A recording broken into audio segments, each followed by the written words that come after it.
दोस्तों, अबू तालिब शाम में अपने तिजारती मामलात निपटाने के बाद अपने भतीजे के हमरा मक्का वापस आ गए। मक्का पहुंचकर आप सल्लल्लाहु अलैहि वसल्लम ने पहले की तरह सादा और पसंदीदा तर्ज ज़िंदगी जारी रखा, लेकिन आपके चचा ने ज़रूरी समझा कि आप सल्लल्लाहु अलैहि वसल्लम, अब्बास और हमज़ा को जंग और असला की तरबियत दी जाए। हमज़ा को अल्लाह ताला ने बड़ी ताकत अता की थी और वो इस उम्र में ही तलवार को बेहतरीन अंदाज में चला लेते थे। तीरंदाजी में आप सल्लल्लाहु अलैहि वसल्लम को नुमाया सलाहियत हासिल थी। ये सलाहियत आप सल्लल्लाहु अलैहि वसल्लम को अपने आबा व अजदाद हज़रत इब्राहीम अलैहिस्सलाम और हज़रत इस्माईल अलैहिस्सलाम से विरासत में मिली थी। उस वक्त सबसे बड़ी दौलत आप सल्लल्लाहु अलैहि वसल्लम की तेज़ निगाह थी। दोस्तों, अगर किसी काफिले के झुरमट में कोई तनाज़ा खड़ा हो जाता तो ये महीने का एहतराम करते थे, लिहाजा ऐसी लड़ाइयाँ हराम लड़ाइयाँ कहलाती थी। कबीला कनाना के एक आवारा शख्स ने कबीला आमिर के एक फ़र्द को धोखे से कत्ल कर दिया। ये आवारा शख्स जुर्म करने के बाद कबीला खैबर में पनाह गुज़ीर हो गया। इस वक्त कबीला खैबर सबसे ज़्यादा महफूज मकाम था जिसे कोई भी फतह नहीं कर सका था। बहरहाल इन वाक़यात के नतीजे में वही तर्ज अमल इख्तियार किया गया जो ऐसे हालात में सहरा के लोग इख्तियार करते थे, यानी गैरत के तकाजे के तहत बदला लेना। लिहाजा जिस कबीले का फ़र्द मारा गया था, इस कबीले ने किनाना पर हमला कर दिया क्योंकि कातिल इसी कबीले से ही ताल्लुक़ रखता था। कुरैश क्योंकि किनानियों के इत्तेहादी थे, इन्हें भी मजबूरन साथ देना पड़ा।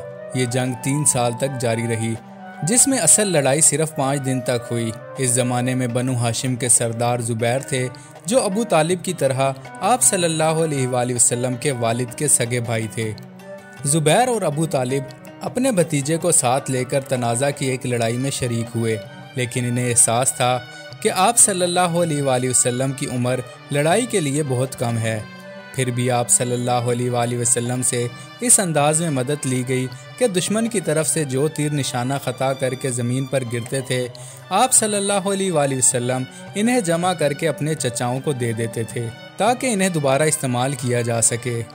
लेकिन बाद में एक ऐसी ही जंग में जब कुरैश और इनके इत्तेहादियों को इंतहाई बदतरीन मुकाबले का सामना करना पड़ा, आप सल्लल्लाहु अलैहि वसल्लम को अपने फ़न तीर अंदाजी में महारत दिखाने का मौका मिला और आपकी बहादुरी की बहुत तारीफ़ की गई।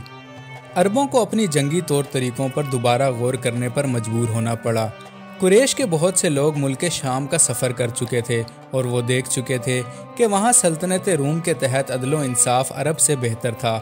इसी तरह मुल्क हबशा में भी बगैर लड़ाई के इंसाफ हासिल करना मुमकिन था, लेकिन अरब में ऐसा कोई कानून मौजूद न था जिसकी वजह से जुर्म का शिकार होने वाला फ़र्द या इसका ख़ानदान अपने नुकसान के अजाले का हकदार बन सके। यही वजह थी कि अगरचे ममनू महीनों में जंग ना होती, फिर भी ऐसी जंगें और इस किस्म के दीगर तनाज़ात ऐसे हालात पैदा कर देते थे जिनमें लोग इस बात पर सोचने लगे कि ऐसे तरीके अपनाए जाएं जिनसे खून खराबे से बचा जा सके। लेकिन एक मौका ऐसा आया जहां बात सिर्फ सोच विचार या गुफ्तगू तक महदूद ना रही, बल्कि इन मराहिल से आगे बढ़ गई। जहां तक कुरैश का ताल्लुक़ था तो इनमें से अमूमन सब लोग इस बात पर मुत्तफिक थे कि अमली कदम उठाया जाए, लेकिन इनके अदलो इंसाफ को एक बड़े इम्तिहान से गुजर कर अमली कदम उठाना पड़ा। इसकी बुनियाद वो रुस्वाकुन वाक़या था जो इसकी जंग के चंद हफ्तों बाद पेश आया। मज़ीद वीडियोज़ के लिए चैनल को सब्सक्राइब करें।